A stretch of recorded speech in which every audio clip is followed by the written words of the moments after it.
I would love colleague Jambaski to tell me any circumstance in which NATO has played a productive role or delivered peace anywhere.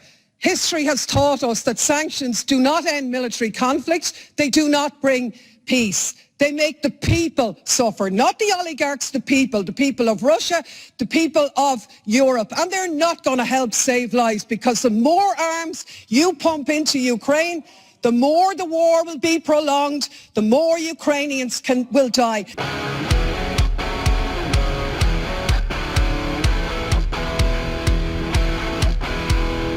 People ask me all the time, hey Brian, do you really use that keto elevate stuff, and does it really work? The answer is yes and yes. Never in my entire life have I lost body fat so quickly. Not even in my prime at 25, which is over 25 years ago. I'm approaching 54 this year. If you want to support the channel and do your health a favor, grab some with my link in the description. Welcome back to the High Impact Flicks channel. Real quick before we get started, don't forget to take a look at a very important video I uploaded today on my backup channel. Many requested that I do a follow-up video about Officer Brandon Tatum and his mentality that is dead set on trampling your freedoms even while he claims to want to protect them. The link is in the description and in the pinned comment. Maybe we can get a discussion going with Tatum and his audience. Now, see if you agree with what Irish politician Claire Daly says when she suggests that NATO hasn't played a productive role or delivered peace anywhere, and that war only begets war. Onorevole Daly, ha facoltà di replicare. Thanks, colleague. I would love colleague Jambaski to tell me any circumstance in which NATO has played a productive role or delivered peace anywhere. History has taught us that sanctions do not end military conflicts. They do not bring peace. They make the people suffer, not the oligarchs, the people of Russia, the people of Europe. And they're not going to help save lives, because the more arms you pump into Ukraine, the more the war will be prolonged, the more Ukrainians will die. And it might sound radical, colleagues, but the answer to war is not more war, it's peace. And peace isn't delivered by the barrel of a gun, it's delivered by diplomacy, by dialogue. You can wish away your continent's history, but we share a continent with Russia. We will sit down with Russia. There will be a negotiated peace, and this organization should be promoting it earlier rather than delaying it and making sure that more Ukrainians die. Your feigning of sympathy rings hollow. It makes me sick, to be honest with you. Grazie. Thank you very much. Thank you. I'm afraid, Mrs. Daly, we've given you the opportunity to reply. So let us try and stay calm. Well, it's good to see City Council tax money well spent. It cost Tower Hamlets Council £237,000 or $310,000 to attract suckers. I mean, people who want to get jabbed at their Langdon Park concert. The problem for them is they only managed to catch 435 fish in their expensive net, which means they fleeced their constituency to the tune of 535 pounds or $699 US for each shot. A festival organised to encourage young people in East London to get vaccinated against COVID saw just 435 people being jabbed. The four-day summer festival at Langdon Park cost Tower Hamlets Council £237,000 to put on. The cost for each person vaccinated would have been £535 per jab. In any other arena, this would be called psychopathic desperation. A student leader at Ohio State says he, quote, would love to live in a world where black people are taught that they are superior because he, quote, full-heartedly believes that. I just wanted to say that, and make this very clear, the only people who are taught that they are superior to another race are white people. And I would absolutely love to live in a world where black people were taught that they are superior. I would love it because I full-heartedly believe that.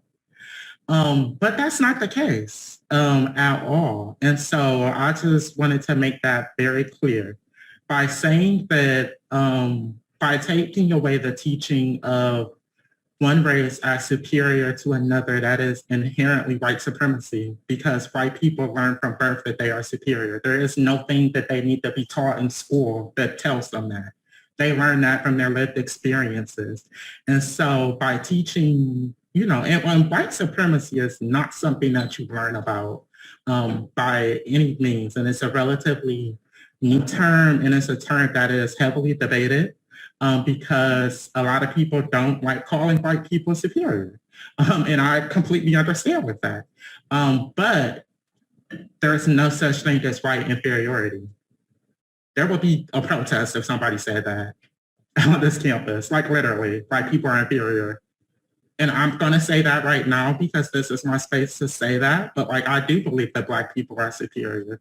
But that's not something that we're taught in schools by any means. And it's not something we'll ever be taught, but it is something that your parents teach you. It's something that you learn from your great parents. You learn from learning about your ancestors.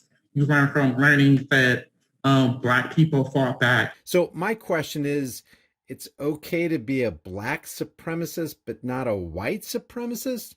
What happened to content of character over color of skin? And speaking of inferior whites, a Chicago church has announced that it will be fasting from whiteness for Lent by abstaining from performing any hymns composed or written by, wait for it, Caucasian musicians. The all-inclusive, except for white people, First United Church of Oak Park, pastored ironically by a white guy, announced that for 2022, the church would do a mix of giving something up and taking something on for Lent by not using music written or composed by white people, but instead focus on music from other cultures.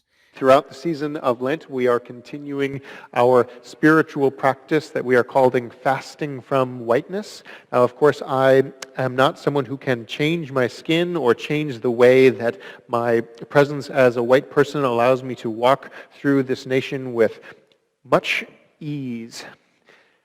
But during this season of Lent, what we are doing is we are choosing to place at the very center of the worship life of this church the voices of Black people, Indigenous people, and other people of color.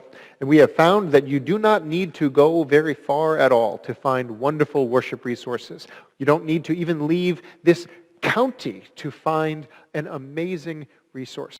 I'm not altogether sure how this is not cultural appropriation, since the guy who's initiating this is white. The church's website says, quote, "In our worship services through Lent, we will not be using any music or liturgy written or composed by white people.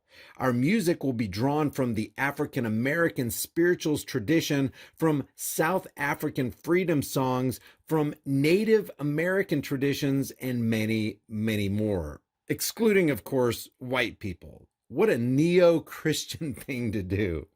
They go on to say on their website, "For Lent, it is our prayer that in our spiritual disciplines we may grow as Christians, united in the body of Christ with people of all ages, nations, races, and origins." And what better way to unite the body of Christ than to cut off certain people because of the color of their skin? In other news, this guy from China lays out and articulates perfectly what he believes the VAXX passport really is and how it currently operates in his homeland under a social credit system, which also ties into the CBDC, or central bank digital currency, that they want to implement in our neck of the woods. Listen up, because this looks like a system they want to set up everywhere. The good points, one of the things that they always talk about is a vaccine passport. I want to make this absolutely clear. It's not a vaccine passport. It's a social credit score system.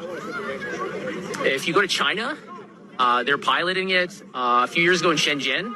So I lived overseas. If you go to Shenzhen, back in 2017, they already had facial recognition cameras there. So if you jaywalked in Shenzhen, they would immediately detect that and send you a notification, and they would deduct money from your what they call WeChat account. They use two main apps, WeChat and Alipay.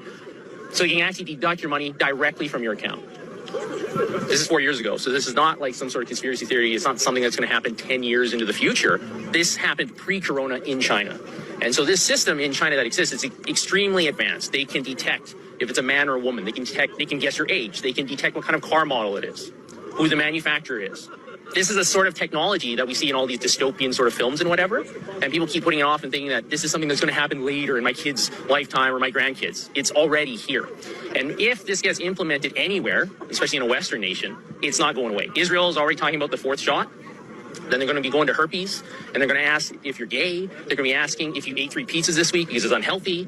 If you buy certain books in certain countries, your country doesn't like you. You'll lose points in the social credit score system. So this is already the reality of the world in certain places, and we need to be aware of that if we don't want that or if we do. And to be perfectly honest, anybody who wants this vaccine passport, it's a misnomer. It's total control. Everything you do or don't do will be calculated to the point where if they can detect your GPS signal, if you have a phone on you, they can detect who you're hanging out with. Oh, you're hanging out with somebody that said something bad 9 years ago on Weibo, okay, like a Chinese equivalent to Facebook or something like that, right? Oh, you lose 2 points. Oh, you bought Japanese books, you lose 5 points because you don't like Japan. This is what is going to come here because it's already there. And we're doing that a little bit with contact tracing for COVID, aren't we? So that they can see where you're at and who you're with. The simple reality is that the technology that CSIS has and all these big tech corporations, they already know where you are. It's just that they don't want to shock the system too much and admit that they have it. Edward Snowden revealed all this back in 2013. He fled to Hong Kong. They wouldn't keep him there, so now he's in Russia. Yeah.